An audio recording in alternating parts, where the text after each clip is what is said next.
Con motivo de la actividad docente dual impartida en la UMH, se informa de las condiciones de uso de la aplicación de videoconferencia que a continuación se va a utilizar. Primera, la sesión va a ser grabada con el objeto de facilitar al alumnado, con posterioridad, el contenido de la sesión docente.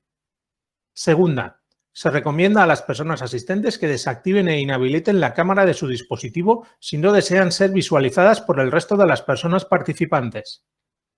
Tercera, queda prohibida la captación o grabación de la sesión, así como su reproducción o difusión, en todo o en parte, sea cual sea el medio o dispositivo utilizado. Cualquier actuación indebida comportará una vulneración de la normativa vigente, pudiendo derivarse las pertinentes responsabilidades legales.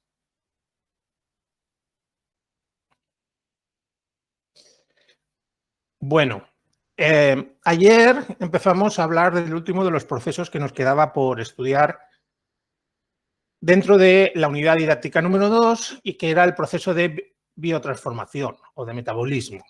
Y introdujimos el concepto de biotransformación en función cómo la biotransformación puede condicionar la biodisponibilidad. Dijimos que la biotransformación es el conjunto de reacciones que las enzimas del metabolismo endógeno catalizan sobre xenobióticos, con la finalidad de aumentar su solubilidad en agua y, por lo tanto, favorecer la capacidad de eliminación de estos xenobióticos en orina. Dijimos que la misma propiedad que hace que un xenobiótico se pueda absorber de una manera eficaz mediante difusión es esa misma propiedad, que es su baja solubilidad en agua, dificulta su eliminación en orina, que es la principal vía de excreción de xenobióticos. Por lo tanto, eso podría hacer que los xenobióticos se fueran acumulando o bioacumulando en el interior de los organismos hasta alcanzar las concentraciones umbral que dispararían la aparición de efectos tóxicos y que las reacciones de biotransformación, salvo algún caso un poquito excepcional, siempre lo que conseguían era aumentar la solubilidad de los xenobióticos en fluidos acuosos y, por lo tanto, aumentar la velocidad de eliminación. Estas reacciones de biotransformación dijimos que estaban catalizadas por encima del metabolismo endógeno y que podían traer dos consecuencias bajo el punto de vista tóxico. Podría ocurrir que el metabolito o el producto de la biotransformación fuera más tóxico que el compuesto original y que, por lo tanto, hablábamos en ese caso de una activación tóxica, o pudiera ocurrir que el producto de la reacción enzimática de biotransformación fuera menos tóxico que el sustrato, que el compuesto original, y hablaríamos de una reacción de destoxicación. Bajo el punto de vista de la biodisponibilidad, que sea una activación o una desactivación tóxica no es relevante porque el objetivo final es acelerar la eliminación del producto, aumentando su solubilidad en agua. Y bajo el punto de vista químico, decíamos que las reacciones de biotransformación se pueden dividir en dos fases. Estaba lo que se llamaba fase 1, que eran reacciones que podían ser de oxidación, que a su vez se dividían dependiendo de dónde estuvieran localizadas las enzimas que catalizaban dichas oxidaciones en oxidaciones microsomales y no microsomales. También dentro de la fase 1 estaban las reacciones de biotransformación de reducción y las de hidrólisis. Y además concretábamos una segunda un segundo grupo de reacciones de biotransformación, que eran las que llamábamos reacciones de fase 2, que eran básicamente acetilaciones, metilaciones y conjugaciones. ¿Conjugaciones con qué? Conjugaciones con aminoácidos, con grupos sulfatos, con glutatión o a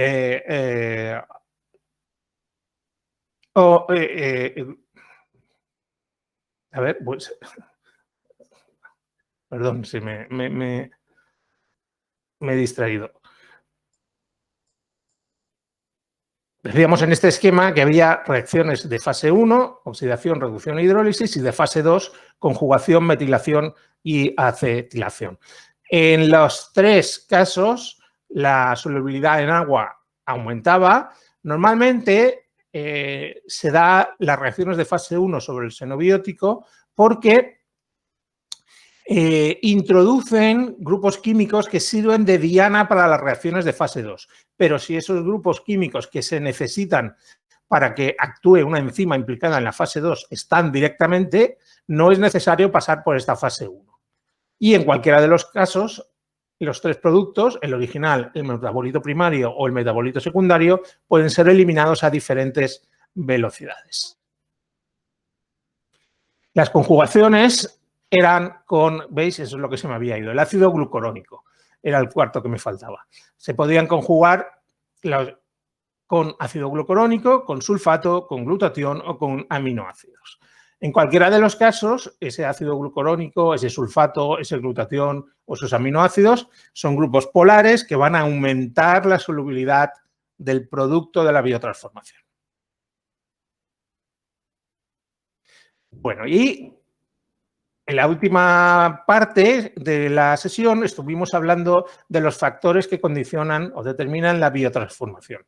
Y como hemos dicho que las reacciones de biotransformación están catalizadas por las enzimas del metabolismo endógeno, es fácil concluir que los factores que van a condicionar la biotransformación son los mismos que pueden condicionar el metabolismo endógeno. Y ahí juegan un papel factores como la especie, la raza, el sexo, la genética, el estado nutricional, la edad o los factores ambientales. Si no recuerdo mal, hablamos de especie, raza, sexo y genética. Y ahora nos faltaría hablar de, por ejemplo, del estado nutricional. ¿Cómo el estado nutricional puede condicionar la biotransformación de xenobióticos? Bueno, pues por ejemplo, las enzimas que catalizan las reacciones de biotransformación muchas veces necesitan de oligoelementos, de metales o de iones que no podemos sintetizar, que el organismo no puede sintetizar y que tienen que ingerirse a través de la dieta. Por lo tanto, una correcta nutrición es necesaria para que esas enzimas funcionen correctamente. A veces también dependen no solo de metales, sino de vitaminas.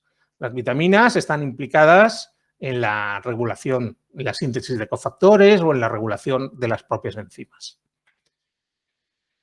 La albúmina, recordad, era una proteína, si recordáis, es la proteína más abundante que circula en sangre y que estaba implicada en el mecanismo fisiológico, es el transporte de sustancias desde el intestino, donde se absorben, hasta el resto de los tejidos del organismo. Pero ocurre que la albúmina también tiene alguna propiedad esterásica, es decir, puede actuar como una hidrolasa. Es una reacción de fase 1, de hidrólisis de determinadas sustancias. Y esas hidrólisis depende también de si llevan o no unidas ácidos grasos. El ácido graso es el ligando natural de la albúmina, el que se une durante la digestión a la proteína para poder llegar al resto de tejidos, ya que si no lo hiciera así, no podría circular en sangre porque es un fluido polar y el ácido graso, por definición, es un líquido apolar. Y también el estado nutricional puede influir en el nivel de síntesis de proteínas, de todas las proteínas del organismo, pero incluidas, entre otras, las enzimas implicadas en la biotransformación. Aquí tenéis un ejemplo de esto que os decía de la albúmina. Tenemos aquí el porcentaje de actividad con albúmina sin unir ácidos grasos, llamémosle en ayunas, por decirlo de alguna manera. Si ese es el 100%, pues fijaros que en presencia de ácido caprílico y ácido palmítico, esa actividad enzimática cae drásticamente hasta el 20% o incluso hasta prácticamente cero en presencia de estos ácidos grasos. ¿Cuándo hay ácidos grasos unidos a la albúmina? Durante la digestión. Por lo tanto, durante la digestión, la albúmina reduce la capacidad de hidrólisis de algunos de estos xenobióticos. En este caso concreto es el carbaryl, que es un carbamato, es un insecticida de la familia de los carbamatos.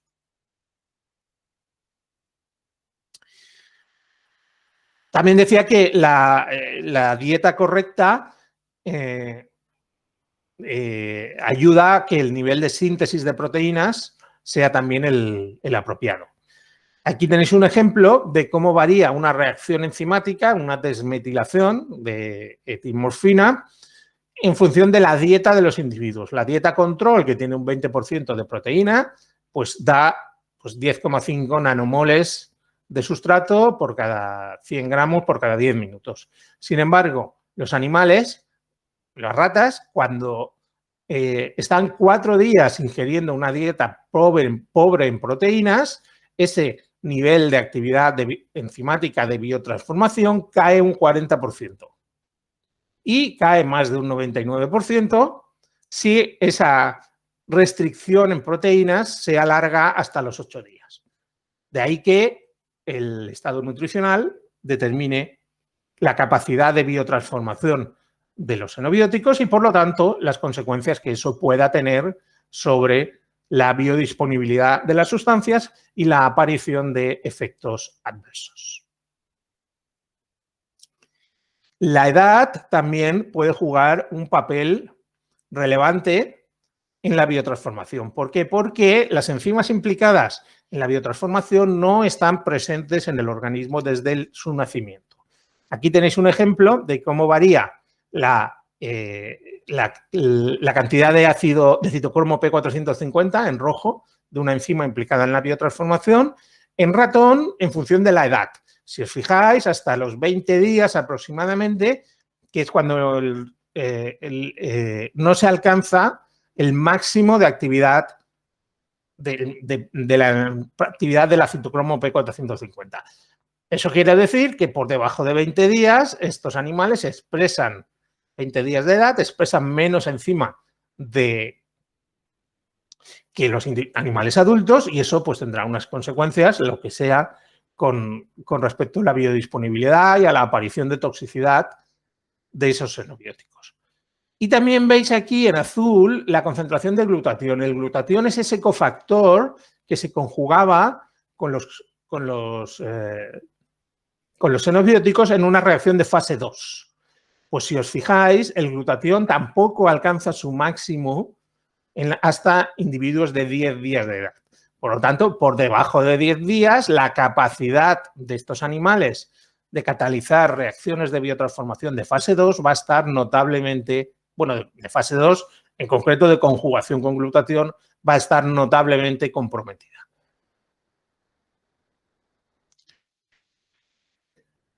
Bueno, este es un ejemplo parecido. Aquí lo que estamos viendo es, en función de la edad, la actividad glutatión S-transferasa, que es la enzima implicada en la conjugación de glutatión.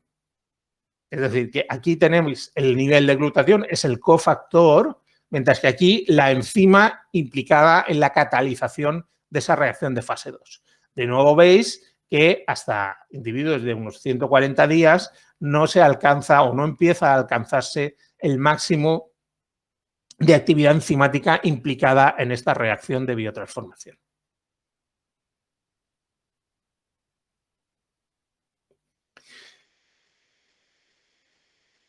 Otro ejemplo sobre cómo la edad afecta a la biotransformación del exobarbital, ese anestésico con el que ayer pusimos varios ejemplos.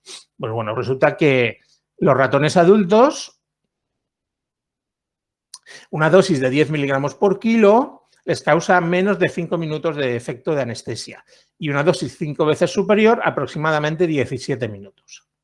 Sin embargo, individuos más jóvenes, no adultos, lo que en adultos supone menos de 5 minutos, aquí pasa a ser ya 27, y lo que en adultos supone 17 minutos pasa a ser más de una hora en individuos de 21 días de edad.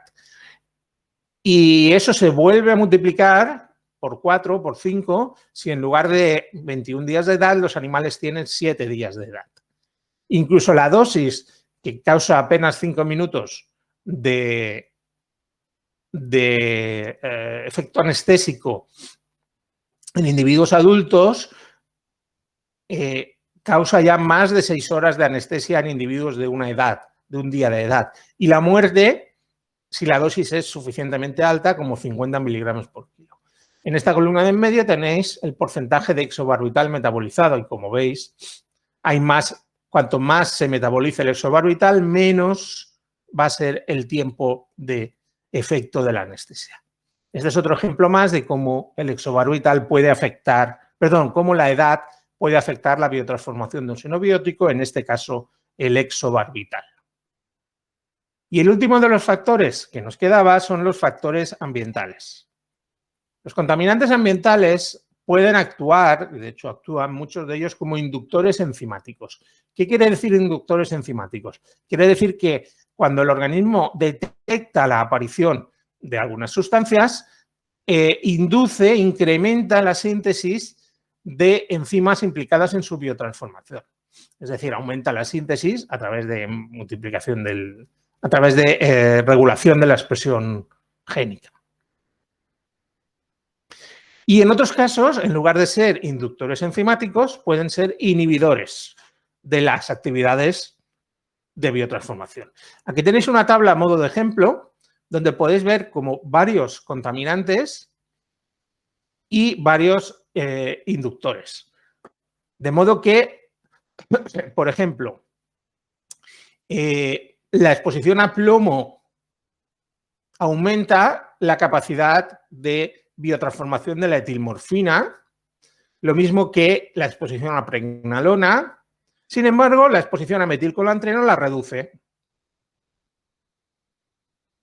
El plomo también aumenta la capacidad de biotransformación de la aminopirina, prácticamente no altera el efecto de la pregnenolona y aumenta mucho el metilcolantreno y algo menos el aracloro. Y así en conjunto, como veis, hay una especie de puzzle donde, dependiendo del conjunto de contaminantes ambientales a los que estemos expuestos y del efecto de estos contaminantes, al final vamos a tener unos niveles de expresión de actividades enzimáticas aumentados o disminuidos. Y eso va a condicionar la expresión de las enzimas y, por lo tanto, su capacidad de biotransformación. Aquí tenéis otro ejemplo de la inhibición del citocromo P450 por un antibiótico y su consecuencia derivada sobre el metabolismo del exobarbital. Este antibiótico es el TAO, que es la triacetilonomicina, y aquí tenéis el tratamiento, el metabolismo del exobarbital y el tiempo de anestesia. Si os fijáis, cuando se administra el TAO, una hora después, prácticamente no hay efecto significativo sobre el metabolismo del exobarbital y un poquito de disminución que causa un ligero aumento en el tiempo de anestesia. Pero estos dos tiempos prácticamente no son diferentes estadísticamente.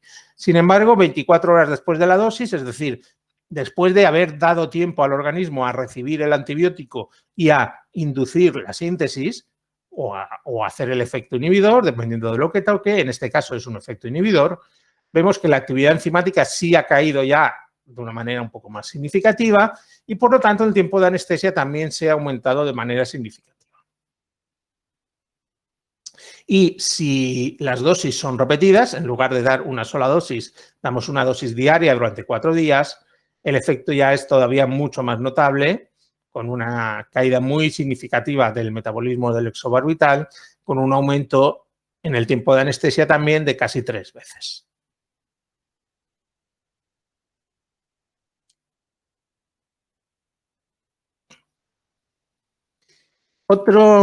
El último ejemplo es el caso del paracetamol, el fármaco que tomamos como analgésico y antipirético. Fijaros, la reacción de biotransformación del paracetamol es esa que tenéis ahí. Y esa reacción de biotransformación está inducida o está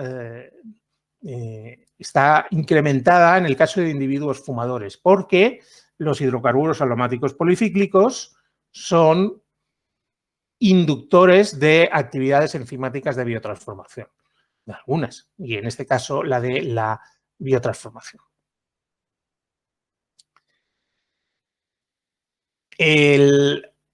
La fenacetina era la molécula que se administraba hace unos años,